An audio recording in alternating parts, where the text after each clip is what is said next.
A friendship forged in music. A partnership in its fourth decade. A lifetime in pursuit of the perfect song.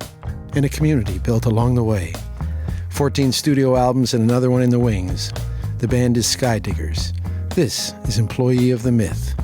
Track 4, Muscle Cars and Sissy Bars.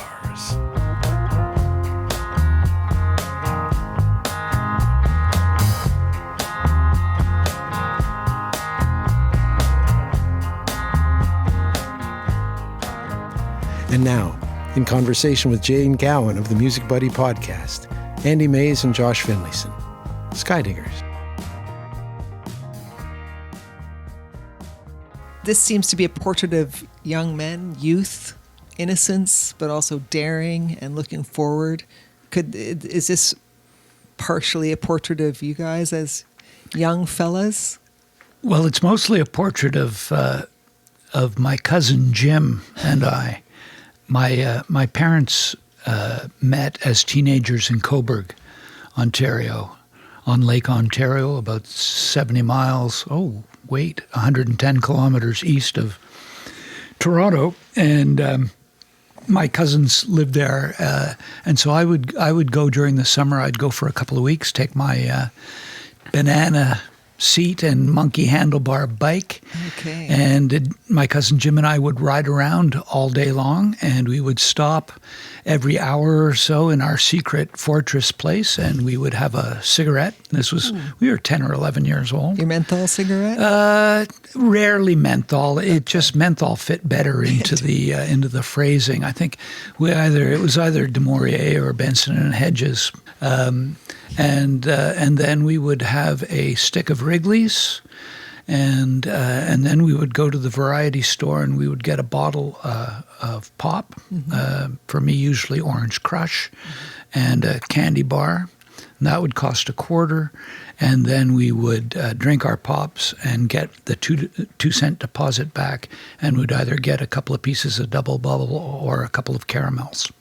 And we spent 2 weeks every year doing that, and it was one of the greatest, because we had different places that we'd go to the train station, we'd ride our bikes through, there was a seniors complex, and we would ride our bikes through there and get chased because you shouldn't ride your bike.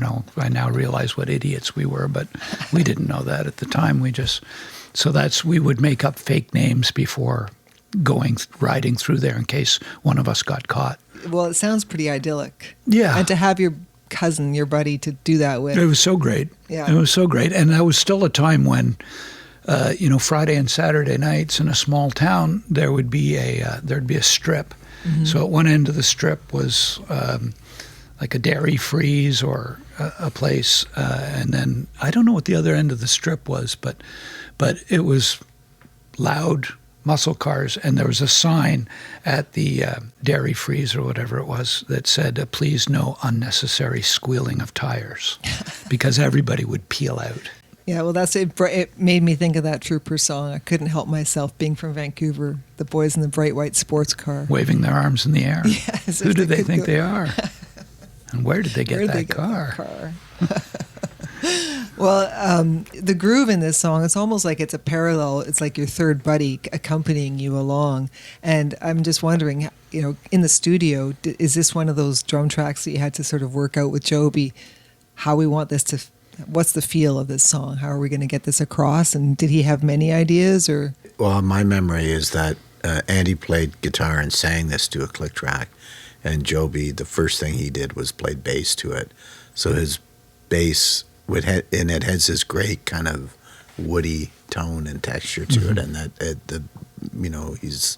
his feel was great. Then he probably added drums, and then I think maybe I don't know if he put the B3 on or I played electric on it after that. I don't remember the sequence of how we did it, but the feel. Andy sings it, and the feel is from the acoustic as well. But yeah, I find the bass is what's really kind of the driving it. The band really grooves to the bass playing. Right. Yeah.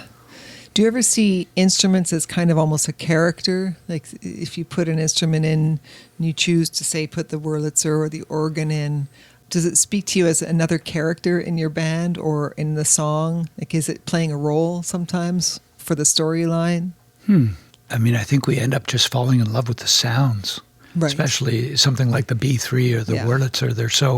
They have so much character, and they've fallen sort of in and out of favor, and now I think people appreciate in these days of a keyboard that can play a million sounds, and mostly quite authentic representations.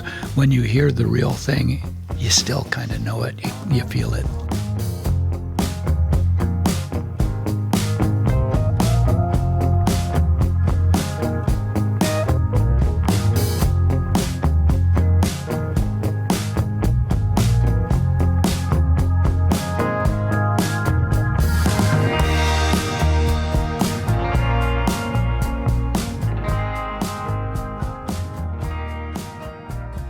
Your main character in the song, which is the young kid and his buddy, and they're cruising through town. There's so much confidence and kind of no fear of the future, really, just looking forward. No concept of the future. And then, no concept of the future, no concept of things that may happen down the road. And then when you kick into that chorus, you've just taken off. It's just the perfect chorus. When you have a good chorus, do you know it? Or did you have to work on it? Did it just happen? Yeah, I don't know. It's just there. Yeah. It just looking for different chord patterns, and when I'm playing the guitar, it's really solely to support melodic explorations and phrasing. And is that you mostly write on the guitar when you're writing songs? Yeah. Right. Well, do you want to play a little sample of the song just to give people an idea? Absolutely.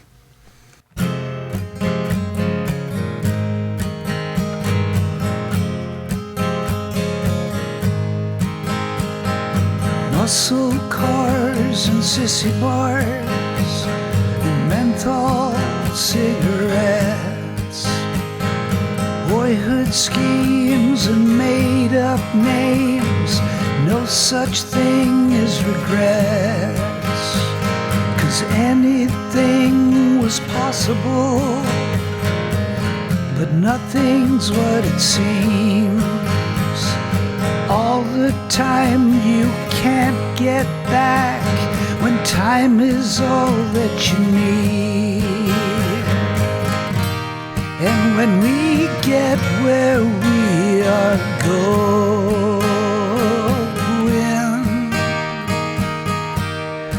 we won't stop, we'll just keep rolling.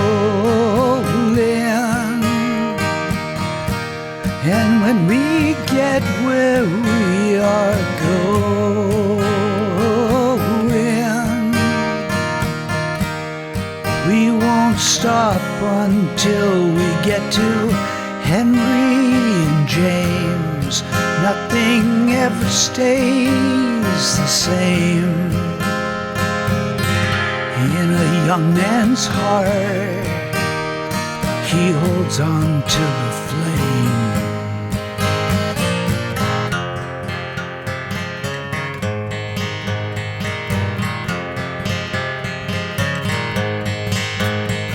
'Cause everything's Victoria,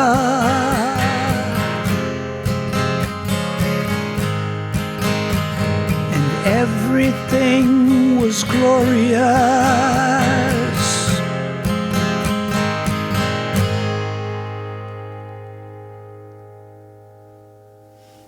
So that's the other thing about Coburg, is that everything was Victoria. Okay, I was wondering. Victoria College from U of T started in Coburg. The original building is still there. Yeah. Victoria Hall is the city hall that was built probably in the 1860s or 70s, that spoke of Coburg's importance as a port on Lake Ontario. Right. So before the railroads were built, there's a lot of cross-lake traffic with Rochester. There used to be a ferry that went across to Rochester. Oh, I see. Right. So it at one point was a town that was on the move, and then the lake became less and less important. Interesting. Yeah. What or who or where is Henry and James? Is That's the intersection of the streets where my grandparents' house was. Okay. thinking about this song and this being an album you're making in 2023, and your first album was 1990, is that the Yes. self-titled? Yeah. And you wrote that song, I Will Give You Everything, and was it the first song you wrote, Andy? I think it was the first song I ever wrote, yeah.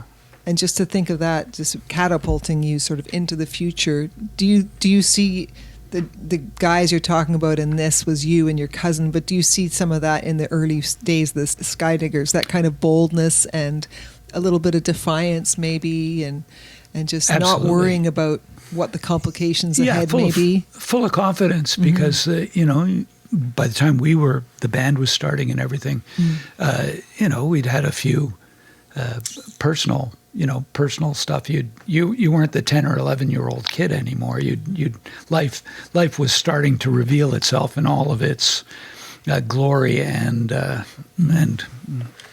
the disappointments hadn't quite come at age 10 that would follow with either relationships or whatever it was. But certainly when the band started, we were full of confidence. Mm-hmm. I think we really all felt, all five of us, Wayne Stokes on drums and Ronnie and Peter and Josh and me, I think we all felt very confident that we were on to something. Yeah. And to be able to write a song like that, it's almost as if you were not fearful. You just engaged in it and did it, and you didn't look back, kind of thing. Mm-hmm. You weren't questioning. No. It's quite a remarkable song, and it's so stood the test of time, and it's still one of your number one requested songs, and you play it every time you go out and do a gig, don't you? Oh, yeah. I mean, there's no question that song gave us a career, I mean, we had so much radio play and video play on Much Music. I mean, that helped establish, and of course, lots of hard work, lots of touring and, following up with it. But it certainly created an opportunity for us. Mm-hmm. Would you play a little bit of that Absolutely Skydiggers not. classic? You're going to do it every day except for today.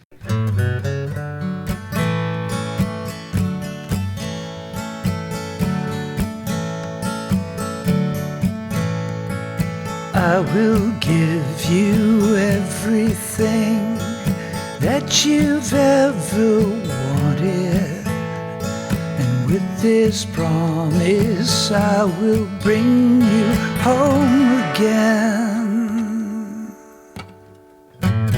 I will give you anything if you don't demand it.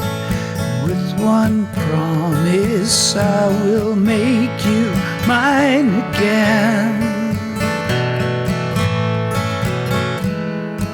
I will give you everything that you've ever wanted.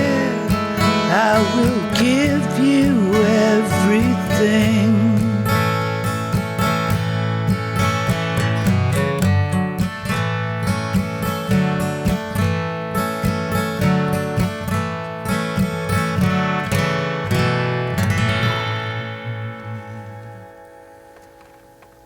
Wonderful. Thank you for that. Well, all these years later, that song still stands the test of time. And I think maybe Muscle Cars and Sissy Bars will also be one of those songs. And this album is going to be one of those albums that stands the test of time. Thank you.